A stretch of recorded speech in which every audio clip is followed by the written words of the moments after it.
Latest episode দেখুন একদম add free. ও যদি আজকে গয়নাটা সামলে রাখতে পারতো তাহলে ওকে এই কথাগুলো শুনতে হতো। নতুন বউ আশা ইস্তক নানান রকম বিপত্তিতে পড়েছে মেয়েটা। কোথায় তুই ওকে সাহস যোগাবি, ওর পাশে থাকবি, তা না তুই এখানে দাঁড়িয়ে আছিস। সৃজন, তোকে তো অন্য বাড়িতে গিয়ে মানিয়ে নিতে হচ্ছে না, কিন্তু পর্ণাকে হচ্ছে। আরে তুই ওকে গয়নাগাটি নিয়ে কিছু বলেছিস নাকি? না না না, মানে তেমন কিছু না। তুই এক্ষুনি ঘরে যা, যা পর্ণার কাছে যা, দেখ ও কি অবস্থায় আছে। যা যা যা দেখ। তোর মাকে আমি কোনোদিন বোঝাতে পারিনি, তুই অন্তত আমার কথাটা বোঝার চেষ্টা কর।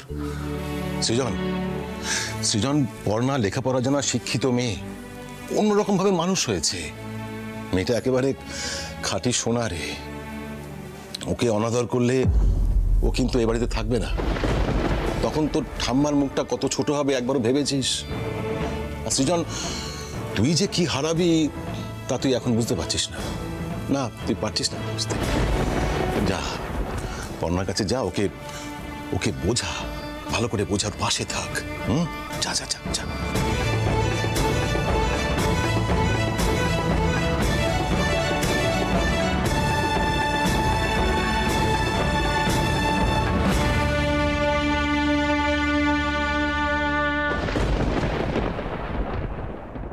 পর্ণা,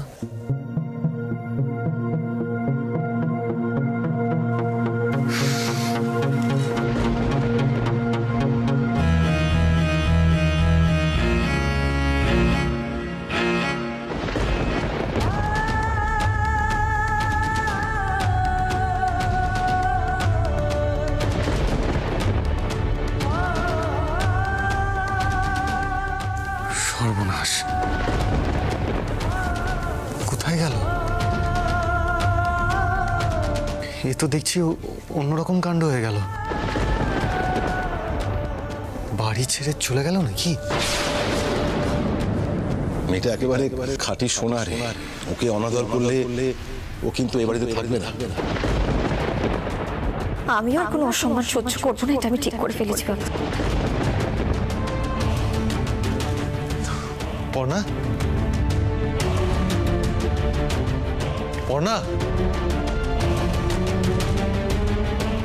কেস খেয়ে গেলাম। এ বাবা, ঠাম্মি জানতে পারলে তো। এত রাতে একা একা বেরিয়ে গেল বাড়ি থেকে। না, কোনো বিপদ আপদ হলে? চনুকে ডাকি। চনু, চনু, চনু। আরে কি কি হলোটা কি? শুতে যাচ্ছিলাম তো। কি আরে কি হলো? বৌদি ভাই কোথায়? হ্যাঁ, এমএস দা, বৌদি ভাই কোথায়? আরে কোনো প্রবলেম আছে নাকি? বুঝতে পারছি না তো, সেটাই তো বুঝতে পারছি না, তাই তো তোকে ডাকছিলাম। আসলে তোরা সবাই বেরিয়ে যাওয়ার পর আমি একটু রাগারাগি করে ফেলেছিলাম। দেখ, আমি ভাবছিলাম এত ভারী একটা হার, তার উপর ঠাম্মির নিজের গয়না, আমি না নিজের টেম্পার ঠিক রাখতে পারিনি। আমি কি করে ফেললাম, আমি না রাগারাগি করে উল্টোপাল্টা কথা বলে ফেলেছি। ঘর থেকে বেরিয়ে গেছিলাম, ঘরে ফিরে দেখছি তোর বৌদি ভাই এখানে নেই কোথাও। নেই মানে? তাহলে কোথায়?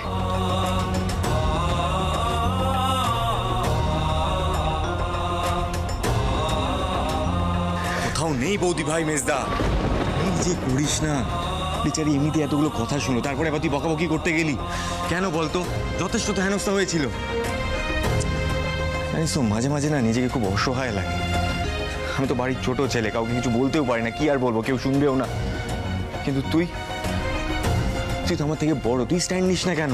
আরে বাবা, আমি এখন ঘেটে যাচ্ছি পুরো, এখন এসব কথা বলিস না প্লিজ। এখন কি করা উচিত সেটা বল। আচ্ছা, ওর বাপের বাড়িতে কি একবার ফোন করা উচিত? তুই একটা কাজ কর না, তুই একবার পিকলুকে ফোন কর না, ওখানে যদি গিয়ে থাকে। এত রাতে ঘুরিয়ে চলে যাবে? আরে বাবা, তুই ফোন করে দেখ না একবার। খেপেছিস নাকি? হুলুস তুলে লেগে যাবে। আগে চল সদর দরজাটা গিয়ে দেখি, আমি তো বন্ধ করেছি, যদি কেউ বাইরে গিয়ে থাকে তাহলে খোলা থাকবে। চল বর্ষাকেও ডাকি। চল চল চল চল।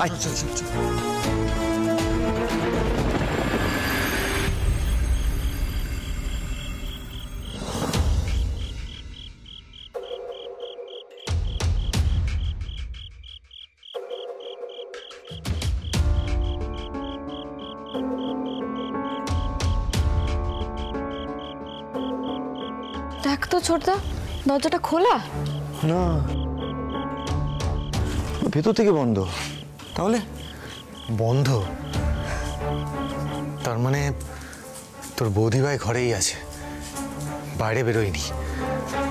উফ, বাবা, যা ভয় পেয়ে গেছিলাম না। আসলে সন্ধ্যেবেলা বলছিল না যে অসম্মান সহ্য করবে না, তাই ভাবছিলাম যে যদি কোনো... সবাই মিলে যা বলেছে বৌদি ভাইকে, তারপরেও যে বৌদি ভাই আছে, এটাই অনেক। বর্ষা, তুই কি জানিস মেজদাও বকাবকি করেছে? হ্যাঁ আচ্ছা বাবা, এসব কথা থাক না এখন। আমি তো ভাবছি তোর বৌদিভাই গেল কোথায়, কোথায় যাবে, কোথায় যাবে। এই বর্ষা, বলছি ঠাম্মির কানে যেন এসব কথা না যায়, সেটা মাথায় রাখবি। এখন তো ঘুমোচ্ছে কবিরাজি ওষুধ খেয়ে, কিন্তু পরে কি জানবে আমি জানি না। আর হাড়ের বিষয়টা তো আমি জানাবোই দাদা। মানে ছোটদা, আমি তোকে বলছি, হাড়টা কেউ ইচ্ছে করে সরিয়েছে বৌদি ভাইকে কেস খাওয়াবে বলে। মিলিয়ে নিস তুই আমার কথাটা। বাবা, এ তো দেখছি খুব বেড়েছে। হ্যাঁ, একে মাথায় তুলিস না কিন্তু। তোর বৌদিভাইয়ের মাথায় এসব ঢুকবে, তারপর কি না কি ঘটবে কে জানে। আচ্ছা ঠিক আছে, এখন চল ছাদে যাই। দেখ, যখন ঘরে নেই, বাথরুমে নেই, বাইরেও যাইনি, তাহলে তো একটাই জায়গা বাকি রইলো। হ্যাঁ চল। ছাদেই আছে জানিস বৌদি ভাই, আমার বৌদি ভাইটা। চল ছোটদা, চল চল চল।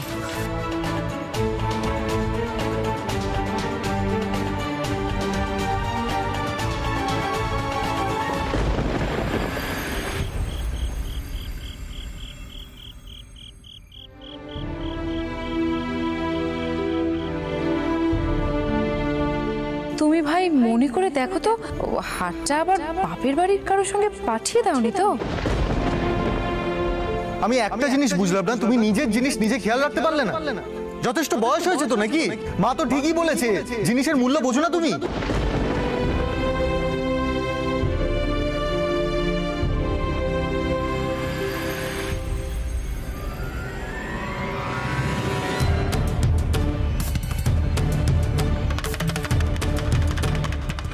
আজকে যেটা ঘটেছে সেটা এত সহজে আমি কিছুতেই ভুলতে পারবো না।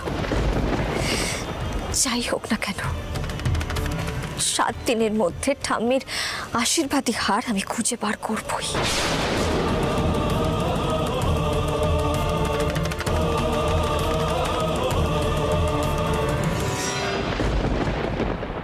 যা টেনশন হচ্ছিল না, বললাম না ছাদেই থাকবে। যা যা গিয়ে শান্ত কর।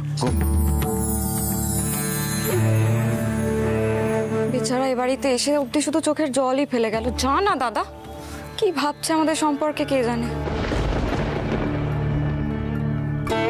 আচ্ছা ঠিক আছে, তুই চল, দুজনকে কথা বলতে দে। যা যা যা বর্ষা, চল। এই ছোটদা, কিন্তু বলছি শোন, হাটটা না কেউ একটা সরিয়েছে। আমার কথাটা তুই বিশ্বাস কর, আমার মনে হচ্ছে বারবার।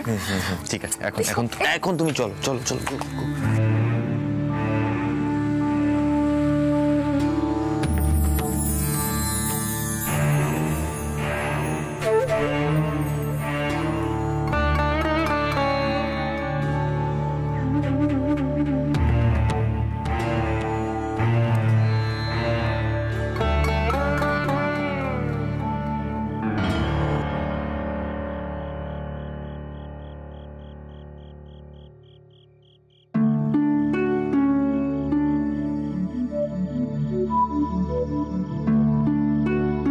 ঘরে চলো। তুমি এখানে কি করছো? আমি তোমাকে চতুর্দিকে খুঁজছিলাম। একটা সময় তো ভাবলাম তুমি হয়তো বাড়ি ছেড়ে চলে গেছো। এত ভয় হচ্ছিল না। আমি বাবা, কেন? আমি বাড়িতে থাকলাম না বাড়ি ছেড়ে চলে গেলাম, সে নিয়ে তোমার এত ভয় পাওয়ার কি কারণ হলো সেটাই তো আমি বুঝতে পারছি না। পর্ণা, কি বলছো এসব? আরে আমি রীতিমতো তোমাকে ওই কি বলে অগ্নিসাক্ষী টাক্ষী করে বিয়ে করেছি, আর তুমি যদি বাড়ি ছেড়ে চলে যাও আমার চিন্তা হবে না? কি বলছো তুমি এসব?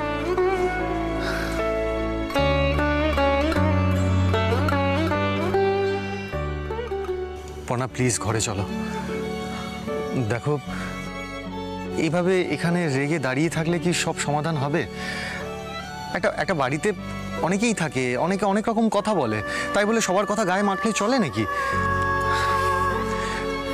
আমি জানি মায়ের মেজাজটা একটু বেশি, আর আমিও রেগে গেছিলাম, আমি একটু বেশিই বলে ফেলেছিলাম, এটা আমার ভুল। কিন্তু একটা বাড়িতে সোনা হারানোটা তো শুভ নয়। আর তুমি তো একটু অসাবধান ছিলে, তাই না? হ্যাঁ, সেই তো। আমাকে তো তোমরা ওই হারটা হারানোর জন্য অনেক কথাই শোনালে। আমি নাকি অসাবধানী, আমি আমার জিনিসপত্র গুছিয়ে রাখি না, গয়নাগাটি সামলাতে পারি না। এমনকি আমি এটাও শুনলাম যে আমি নাকি ওই হারটা আমার বাপের বাড়িতে পাচার করে দিয়েছি। খুব ভালো, আমিও ঠিক করে নিয়েছি যে 7 দিনের মধ্যে ওই হার আমি খুঁজে বার করবই। আচ্ছা আচ্ছা বাবা, ঠিক আছে ঠিক আছে, এখন আপাতত ঘরে চলো, এসব নিয়ে পরে ভাবা যাবে। এখন দেখো, এইখানে এভাবে দাঁড়িয়ে থেকো না। আর এত রেগে গেলে তো তোমার শরীর খারাপ করবে। হোক না, হোক আমার শরীর খারাপ, তাতে তোমার কি? আমি কে হই তোমার? আমি যাব না ঘরে, আমি এখানেই থাকবো। আমাকে এত সান্ত্বনা দিতে হবে না তোমায়। হে ভগবান, এ তো মারাত্মক চটে গেছে। কি যে হয়ে গেল সব।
আরে বাবা, এত অভিমান করো না। আমি জানি আমি একটু বেশি চেঁচামেচি করে ফেলেছি। এক আধবার তো হতেই পারে, তাই না?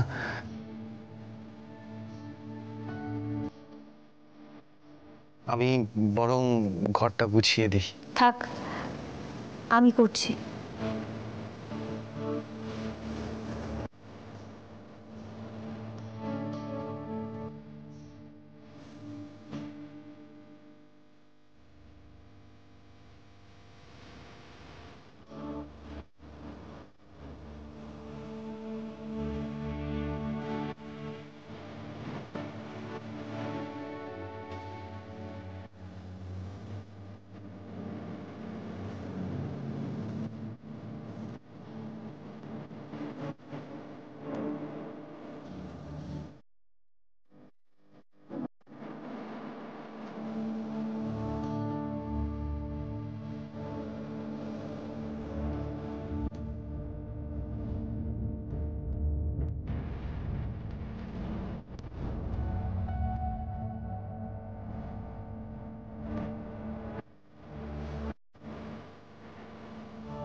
শোনো,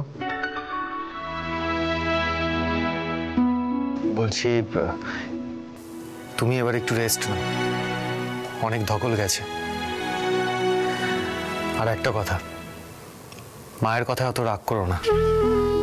আমি তো মাকে চিনি। মা এখন তোমাকে বকাবকি করছে, কিন্তু দেখবে কাল ঠিক তোমাকে ডাকখোঁজ করবে। অ্যাকচুয়ালি মায়ের মাথাটা না হুটহাট করে গরম হয়ে যায়।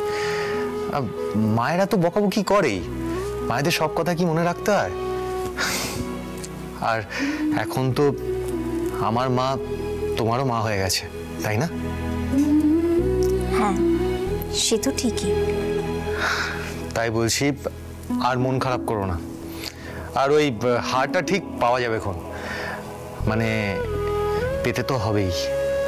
হ্যাঁ, পেতে তো হবেই। ওটা ঠাম্মার নিজের হার। এমন একটা জিনিস তো হারিয়ে যেতে দেওয়া যায় না, তাই না?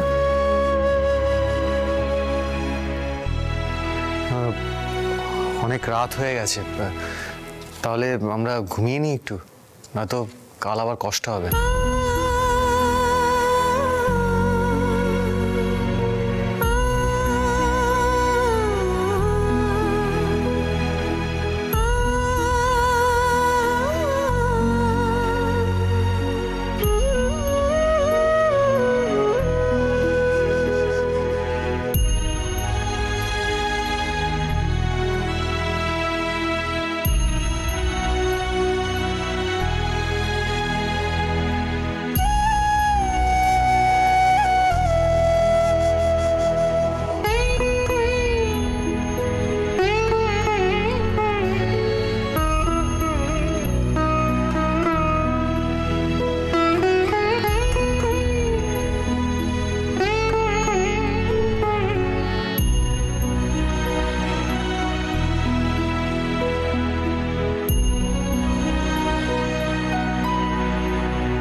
যাক, একেবারে ইনসেন্সিটিভ নয়, একটু আধটু বোঝে মেয়েদের সেন্টিমেন্টটা।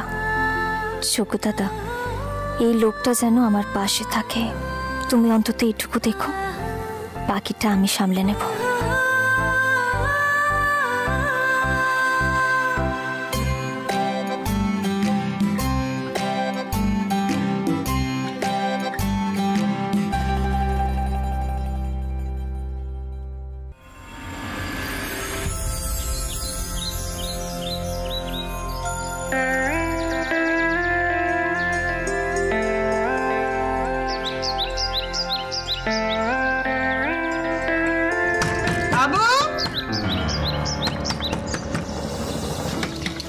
বাবুরে,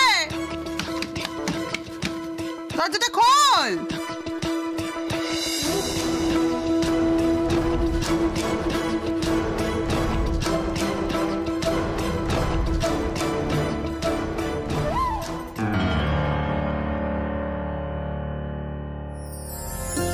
মা, আপনি আবার চাটা নিয়ে উপরে আসতে গেলেন কেন? আমরা তো নিচে যাচ্ছিলামই। এটা আমার চা। হ্যাঁ,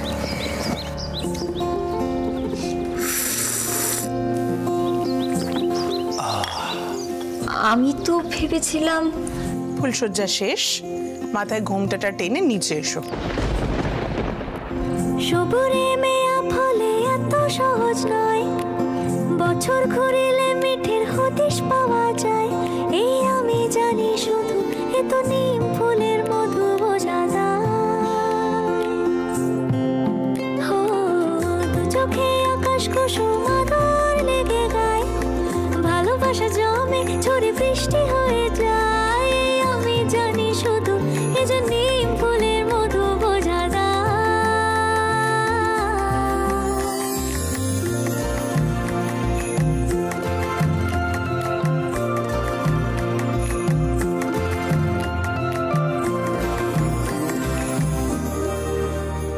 চকু দাদা, বাপের বাড়িতে যে আদর যত্ন জোটে, এখানে কি আর সেসব আশা করা যায়? কেন যে বারবার মনটা আমার খারাপ হয়ে যাচ্ছে। এই বাড়িতে কি আমার চায়ে ফু দিয়ে খাইয়ে দেবে? আমি না সত্যি একটা পাগলি। যাবো পেলে ভালোবাসাটুকু, এই নিম ফুলের মধু, ও মিঠে নিম ফুলের মধু। বর্ষা, একটা ঠান্ডা জলের বোতল দিয়ে যা না প্লিজ। আমি দিচ্ছি।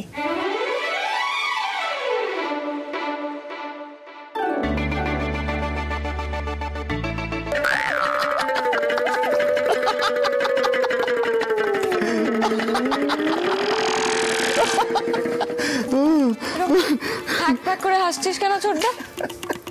ও বৌদি হতবাক হয়ে গেছে তো? হবে না বৌদি ভাই, এগুলো না দত্ত বাড়ির স্পেশাল জিনিস। ফ্রিজটা আর চলে না, বহুবার সারানো হয়েছে, রতির দামে বিক্রিও করা হচ্ছিল, তারপর আমার বাবার মাথায় এটা আসে। তা ভালোই তো, ব্যবহার তো করা হচ্ছে। তবে বর্ষা, সত্যি বলছি, আমি না আমার গোটা জীবনে এমন জিনিস আগে কখনো দেখিনি। আচ্ছা ঠিক আছে, এবার আমি আসি, প্র্যাকটিস টাইম। ওকে, টাটা। বৌদি ভাই, বলছি যে তোমার মন টন সব ভালো তো? হ্যাঁ বর্ষা, ভালোই আছে। বলছি শোনো না, মা আমাকে নিচে আসতে বলেছিলেন, একবার কি রান্নাঘরের দিকে যাব নাকি? হ্যাঁ যাও না, এই যে এই দিকটা দেখো। ও মেজো, মেজো আমার কথাটা শোন। আরে মেয়েটা সবে কালকে ফুল সজ্জে গেছে, এখন এত ধাতস্থ হতে দে, তারপরে সব দায়িত্ব তুমি পারবে না রে বাবু। বর্দি, আর কত ধাতস্থ হবে? একটু যদি ঘাড়ে দায়িত্ব না পড়ে তাহলে তো কোনোদিনই শিখবে না, তাই না? আর তাছাড়া তোমার আমার সময় এত ভেবেছিল কেউ? এই তো বর্ণা দাঁড়িয়ে আছো। মঙ্গলা, ওই ট্রেটা ওর হাতে দে, আর সমস্ত ভালো করে বুঝিয়ে দে। শোনো, ভালো করে সবটা বুঝে নাও, দিয়ে সবাইকে চাটা ঠিক করে দিয়ে দাও, কেমন? নতুন দাদি এসো, এদিকে এসো, ভালো করে বুঝে শুনে নাও দেখি। এই হলো চিনি ছাড়া দুধ চা বড় বাবুর, চিনি ছাড়া লাল চা মেজো বাবুর, চিনি দুধ দেওয়া চা ছোট বাবুর, আর এই হলো আদা দিয়ে চা তিন্নি দিদি আর বড় বৌদির, চিনি ছাড়া লাল চা গিন্নিমার, আর চিনি দেওয়া দুধ চা বেশি করে ঘন করে বড় দাদার, আর এই হলো হেল ড্রিঙ্ক বুবাইয়ের। সব বুঝে গেছে? আমি তাহলে মশলাটা করে দিকে। হ্যাঁ সব বুঝতে পেরেছো তো? হ্যাঁ, ঠিক করে চাটা দিয়ে দেবে, যেটা যার তাকে সেইটাই দেবে কিন্তু, কেমন? ও বদ্দি, চলো গো আমরা একটু ঠাকুর ঘরে যাই, ঠাকুর প্রণামটা সেরে আসি। মেজ, ঠাকুর ঘরে তুই যাবি? তো সকাল সকাল একটু ঠাকুর প্রণাম করবো না? আমার বাবুর একটা কল্যাণ অকল্যাণ আছে তো বদ্দি। তার উপরে কালকে সোনা হারিয়ে গেছে, কত বড় অমঙ্গল বলো তো। চলো। আর তাছাড়া এখানে থাকলেই যে তুমি পর্ণাকে সাহায্য করতে ছুটবে সেটা তো আমার ভালো করে জানা আছে, আমি কিন্তু সেটা হতে দেবো না বড়দি। চলো ঠাকুর ঘরে চলো। ও মেজো, আমার কথাটা চলো শোন না। চা কোনটা কার সবই তো গুলিয়ে গেল।